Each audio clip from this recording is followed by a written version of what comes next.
これじゃあ、絵の具喜ばないね。はい。皆さん、こんにちは。柴崎です。今回は、絵の基礎編、基礎中の基礎という中で、あなたはどんな筆を使っていますか？そして、柴崎はこんな筆を使っています。なぜならば、というお話をしたいと思います。では、早速ですけども、あなたはどんな筆使ってますか？ね。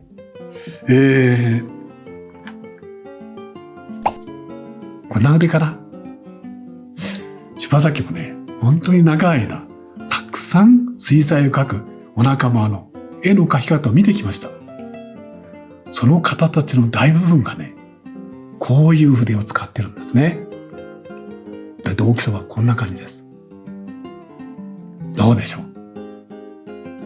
あなたはどう？でも、こういう筆使ってるのがね、柴崎の生徒だったら、柴崎は、それはダメですよって言います。そして、柴崎は、こんなんじゃなくて、こんなん使ってるんですよって教えます。ほら、随分大きさ違うでしょ？こんなんではダメですよ。こんなんで書いた方がいいですよって、柴崎は柴崎の生徒さんに教えます。どうしてか。ね。随分違いますもんね。これはね、実は日本にいい言葉があるんですよ。日本の言葉なんですけどね。大は小を兼ねるっていう言葉が日本にあります。大は小を兼ねる。あなたのお国ではこういう言葉があるかな？この言葉の意味はね、大、つまり大きいものは、小、小さいものの役割をする。大きいものは小さいものの役割を担うことができるんだ。小さいものは大きいものの真似はできないんだけど、大きいものは小さいものの役割をすることができる。こういう意味なんですよ。ではそれをね、この大は小を兼ねる。この言葉の意味を含めて、今からそれを実践編でやってみます。見てくださいね。ではまず、絵の具を解いてみましょう。これは皆さんが使っている筆の代表だとしましょうね。絵の具をまず解きます。水彩画で大事なことは、そう、絵の具をたっぷり。ね、たっぷり解くんでしたね。じゃあこれ解いてみます。はい。まずお水をつけてきて、絵の具を解くんですよね。解きます。これはまだたっぷりと言えないね。もうちょっと濃いめにたっぷり。どうしよう。そうそう。お水をつけてきて。またどうかな。もっとたっぷり欲しいね。もう一回だ。水を持ってきて、絵の具を持ってくる。どうかな。皆さんたちは絵描くのに、このくらい絵の具解きますかね。今3回やったんだよね、この筆で。もう皆さん絵描きたくてしょうがないから、多分3回ぐらいでもう絵描くね。つまりね、絵の具たっぷり解けない？筆が細いと。3回やってもこうだ。それじゃあ柴崎の筆でやってみよう。これですよ。まず、水をつけてくるんですね。ここに水を持ってくる。絵の具を解く。もう筆大きいですからね。ほら、見てください。1回で、こっちの方がいっぱい濃く溶けた？ 2 回やってみようか。すごいよ。どうです？ほら、わかるかな？全然こっちの方が絵の具がしっかり、しかもたくさん溶けたでしょ？この効率を見ても、こっちよりも、こっちの方が優れてるってことわかりますよね。これは3回やってもこれだけ。これ2回でもうこんなにいっぱい。では実際塗ってみましょう。塗りますよ。まず、皆さんの代表の筆です。筆つけるんですね。塗ります。すぐ絵の具なくなるね。なくなるから一生懸命こうやる。でもやっぱり絵の具足らないもん足らないね。じゃあまた持ってこよう。また持ってくる。またなくなっちゃった。だからしょうがない。またこうやる。でも絵の具ない。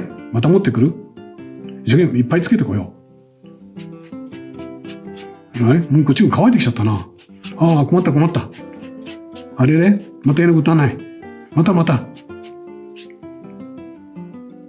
どうです？あなた。こうやってませんか？どうですこれ。ね、絵の具足らない。またしょうがない。また足す？やりますかね。どんどん手数多くなる。どんどん綺麗にならない。もう今、柴崎何回やったかな。ここから5回ぐらい持ってたかな。では、柴崎の筆やってみますね。いってみよう。たっぷり筆につける。塗るよ。脇塗ろう。どう？全然違うでしょ？これをためないに動かすだけですよね。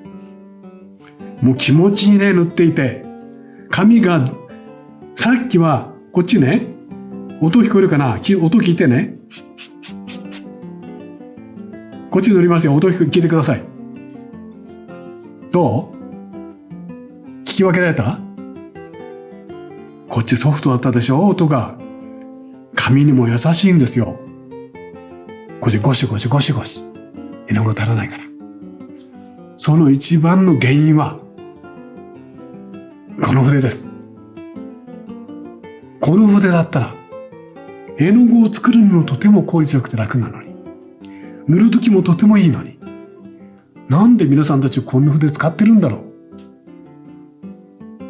これじゃあ、絵の具喜ばないね。絵の具喜ばない。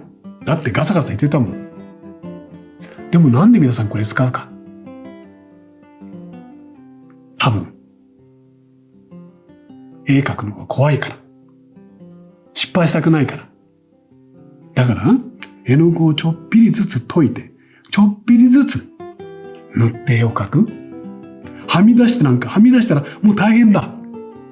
そう思うから、あなたはこんな細い筆で、こわごわ絵描いてませんか？違います。水彩画は違います。現代絵画は違います。写真みたいに、きっちりと丁寧にそっくりと、そんな考えは捨てましょう。あなたはそれよりも素敵な水彩画を描くんだ。水彩の絵の具が本当に喜んで、楽しく水と力で広がるような、そういう水彩画を描くんだ。今からもうちまちましてこましたタッチと、塗り残したりはみ出したら大変だ。そういう思いを全部捨てて、今日からこれをやめて、この筆にしましょう。水が喜ぶ、水彩が喜ぶ大きい筆で。でもね、いきなりこれで描くとね、最初うまくいかないんですよ。確かに。なぜ慣れてないからね。それとも我慢して、しばらく続けてみてください。きっと、この、最初はね、こんな太い筆大変だと思った筆が、ちゃんとあなたの手足のように自由に使えるようになります。大は小を兼ねる。日本のことわざです。この太い筆でも、こんな大きな書き方だけじゃなくて、ちゃんとこの筆に負けないように、ちゃんと細かくも書くことできるんですよ、ほら。でもこの筆では、このような大きさには塗れないですよね。さあ、今日はとても大事な話です。ね。おさらいです。大は小を兼ねる。大きい筆で、太い筆で、水と水彩のが喜ぶ水彩画を描きましょう。さあ、いかがでしたか？もしよかったら、評価と、そしてチャンネル登録もよろしくお願いします。最後までね、見てくださって本当にありがとうございました。それではまた